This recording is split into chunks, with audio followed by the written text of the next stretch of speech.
What up, YouTube? What up, what up, what up? It's been a couple of days since I last posted, and I'm just here. Oh, my eyes look all puffy. I feel like I ain't sleep within the last day or so. Life be life, and for real, it's just crazy.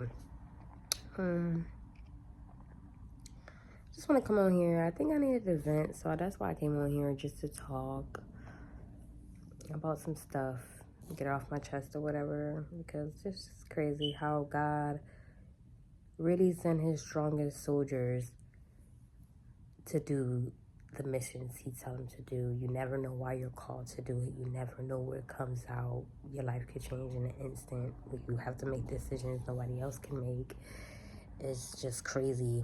And I'm just like, God, why are you using me at this point? What is going on? Like, what do you have for me? What is this? What is it? What is it? So yesterday I got a call from my dad's wife, son,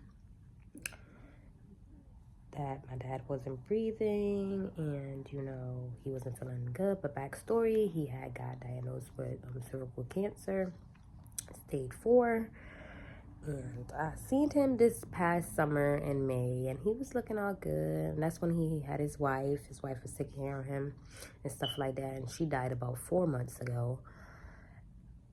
And with that being said, her dying 4 months ago, she was his caregiver, everything. Caregiver, his love of his life.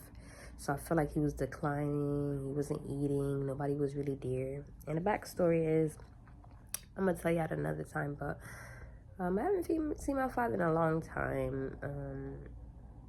And that's what it shows to tell you got to keep up with your parents every day. And that was one of my goals, to call him every day for the new year. And this past weekend, my daughter had her birthday weekend. We went out to Boston and stuff like that. So I didn't really call him, but I got the phone call or whatever that he wasn't breathing too well. And it's just, he had nobody there. They had to call me. He had nobody he could rely on, nobody, no family, no nothing like that. And then his family's in St. Croix. So, today he's doing a lot better. Yesterday I did a lot of crying because obviously the cancer worsens and he couldn't hardly breathe like that. So they had him in a mask yesterday. He was breathing too good. Today he's going to go into surgery because they said they found liquid on his lungs, so they could be able to clear that, so he could be able to at least breathe. That don't take away that the fact that he got an aggressive cancer that is eating up his body and stuff like that. So in all reality, we all know it's going to come in time where he might pass. Who knows? I'm not going to bring that up because I'm praying to the Lord that he does hang in there, even though the cancer, whatever he was going through yesterday could be, corrected and fixed, so he could be a little bit comfortable. But we all know how cancer go. In stage 4 at this point, they can't treat him for chemo because it's going to be too aggressive. It's going to basically kill him off much faster. But they said he was responding a little bit better today. So, I'm happy about that. I'm leaving down there tomorrow in the morning to see how everything goes, see how stable he is, to figure out some plans on his next move, figure out what he want to do. And yeah, I just been very overwhelmed. I don't even know where to start, where to feel, how to hope. Like, all I just do is pray and just talk to God about it and have him figure it out, because it's all in his hands, But I think the nervous thing about this is just how this goes. Like, if he does pass in a couple of days or however, like, funeral arrangements, stuff like that, how he's gonna get buried. Is he gonna get buried, cremated? Then it's me making all these decisions by myself. It's just really wild and like unbelievable. And it just shows that what God has been teaching me, it shows that you must always have faith in him, and you never know when you're being called to do his work. And he always chooses somebody that can handle what he gives them, and be able to have a testimony and show how God is real, show how that life is too short. That's what I'm starting to know. Like life is too short. You never know. Life is really short. Life is really truly short, and that's why I told myself this year, you just gotta live. You just gotta really live and enjoy it, because you never know what might happen. Stuff could happen in a blink of an eye. You just never know. And just live your life and just follow God, and just make sure you just always stay faithful to Him. Make sure you always seek Him in a time, and not even in a time of need, just any time, because He always got the answers. You just got to make time for the Lord, and He's going to make time for you. And when you're being called to do something, you just got to do it. You just got to figure it out, listen, trust your intuition. I've been trusting myself a lot lately. Past couple of months, just trusting Him and what He's saying, doing exactly what He's been telling me to do.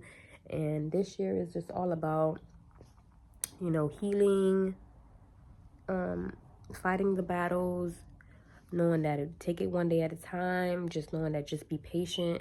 Not everything is a rush. Think before I actually do. Be strong in your faith. Have that crazy faith. And just hold on and just keep on going. I be blessed that I wake up every day. I just pray to Him and tell Him thank you, and I be grateful.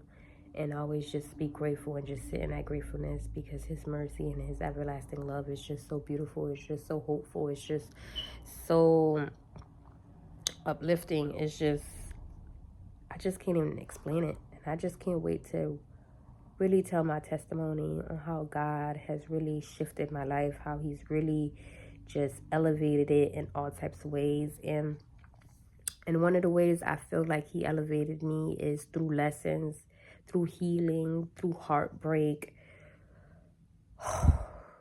It's just been wild, and just coming back from an amazing trip. And it's so crazy because yesterday was a full moon. Full moon is about rebirth, to new beginnings, about releasing, about letting go. And I'm just learning that every day you just can't hold on to grudges. You got to love people and hold on to them, and just make sure you show up for them in a way that you could possibly show up for yourself.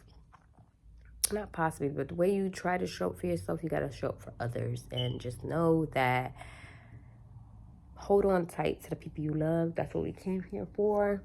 We come here to love, be kind, show love, heal, learn our lessons, and get our blessings. You know what I'm saying? And I just hope everything goes well. I'm going to keep y'all updated on what's going on. I'm going to do a little recording tomorrow once I fly in and stuff like that, to show y'all the journey. And I'm going to show y'all the journey and how you get through tough times when you're being called by God, and know that you're going to make it through. And anybody that's going through a tough time, and this is the first time something ever like this really happened to me. And if anybody could relate, just drop in the comments with some uplifting words for me. And yeah, but don't forget to like, subscribe, and ring that bell for all notifications. Put all post notifications on, and I will catch y'all in the next video. Thank you for tuning in with me, and God bless everybody. And don't forget, God loves you, and I love you too. Peace.